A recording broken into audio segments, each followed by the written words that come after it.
সুধীর সম্মানিত দর্শকবৃন্দ, আজকে আপনাদের সামনে হাজির হয়েছি একটি নতুন পর্বে।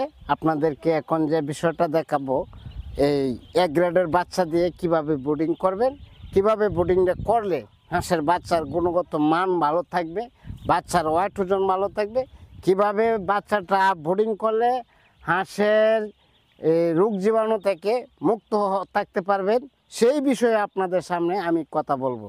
আমি আয়নাল হক। আমি আপনাদেরকে যে বিষয়টা এখন দেখাইতে চাইতেছি সেটা হলো একটা বাস্তব বিষয়। সেই বিষয়টা আপনারা অবশ্যই ভিডিওটা না টেনে একটু ধৈর্য সহকারে দেখবেন। আপনারা জানেন আমি একটা এই কর্মজীবী মানুষ।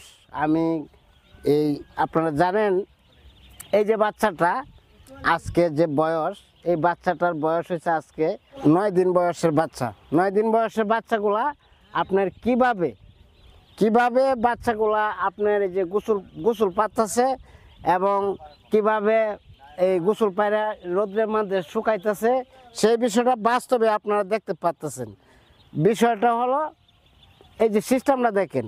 আর যারা এই সমস্ত সিস্টেমগুলা যদি না করতে পারেন তাহলে আমাদেরকে ফোন দিয়ে অবশ্যই আমারা ফোন দেবেন। আমি ফোনের মাধ্যমে হলেও ভালো করে বুঝিয়ে দেব। আজকে আপনাদেরকে যে বিষয়টা আমি দেখাইতে চাইছিলাম, আপনারা অবশ্যই তো আমার ভিডিওটা দেখতেছেন। তো ইতিমধ্যে আমরা এই যে হাঁসের বাচ্চাটা এই যে একটু জায়গা আপনার এই মাটি দিয়ে চতুর্দিক দিয়ে উঁচু করে এই 3 হাত বাই 4 হাত জায়গা আপনার উঁচু করে একটা প্লাস্টিক কাগজ দিয়া আপনার এই যে মোটর দিয়ে পানি দিলাম, এখানে বাচ্চা গোসল পারতেছে দেখেন। আর রোদ্রের মধ্যে বাচ্চাটা থাকলে বাচ্চার বডি অ্যান্টিবডি হয়, বাচ্চার কোনো রোগ জীবাণু হয় না। তা আপনারা যারা এই মনে করুন তুষ পদ্ধতি এবং এক গ্রেডের বাচ্চা দিয়ে খামার শুরু করতে চান, অবশ্যই আমাদের সাথে যোগাযোগ করবেন। কারণ এই যে বাচ্চাগুলার গ্রোথ দেখবেন, বাচ্চাগুলার গ্রোথটা দেখবেন, বাচ্চা এই যে কীরকম, হ্যাঁ, এই বিষয়টার জন্য আমি আপনাদের সামনে আসা, ক্যামেরার সামনে আসা। তো এই যে দেখেন, যারা ব্রিডিং করবেন কিভাবে ব্রিডিংটা করবেন এই বিষয়ে যদি আপনারা এরপরেও আপনারা ব্রিডিংটা এভাবে না করতে পারেন, তাহলে স্ক্রিনে আমাদের নাম্বার দেওয়া থাকবে, সেই স্ক্রিনে আমাদের নাম্বার দেওয়া থাকবে, সেই নাম্বারে অবশ্যই আমাদের সাথে ফোন দিয়ে যোগাযোগ করবেন। আমার ফোন রাত দিন 24 ঘন্টা খোলা থাকবে। সারাক্ষণ আমি হাঁসের কাজে ব্যস্ত। আপনারা জানেন আমি একটা জন্মলগ্ন থেকে হাঁস খামারের সাথে জড়িত।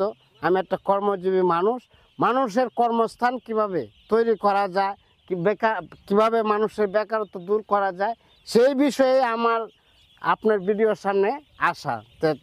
এই ভিডিওতে আপনাদেরকে সকলকেই এই উদাত্ত আহ্বান জানিয়ে সকলের দীর্ঘায়ু কামনা করে আমি আজকে ভিডিওটা এ পর্যন্ত শেষ করতেছি। সকলে ভালো থাকবেন। আর ইতিমধ্যে যারা, পরিশেষে আমি একটা কথাই বলি, যারা আমাদের এই চ্যানেলটা সাবস্ক্রাইব করছেন না এখনও, দয়া করে একটু সাবস্ক্রাইব করে সকলের মাঝে ভিডিওটা পৌঁছে দিবেন, যেন এই বেকার ভাইয়েরা যাতে হাঁসের বাচ্চা নিয়ে কিভাবে পাললে কিভাবে লাভবান হবে সেই বিষয়টা যেন অন্ততকে আমি ফোন করে কথাটা বলে দিতে পারি। কারণ হাঁস কামার পরিপাটি করে যদি না করতে পারে তাহলে কামার লসের মুখে পড়ে যাবে। তো সকলকে ধন্যবাদ জানিয়ে আমি আজকে ভিডিওটা এখানে শেষ করলাম। আসসালামু আলাইকুম।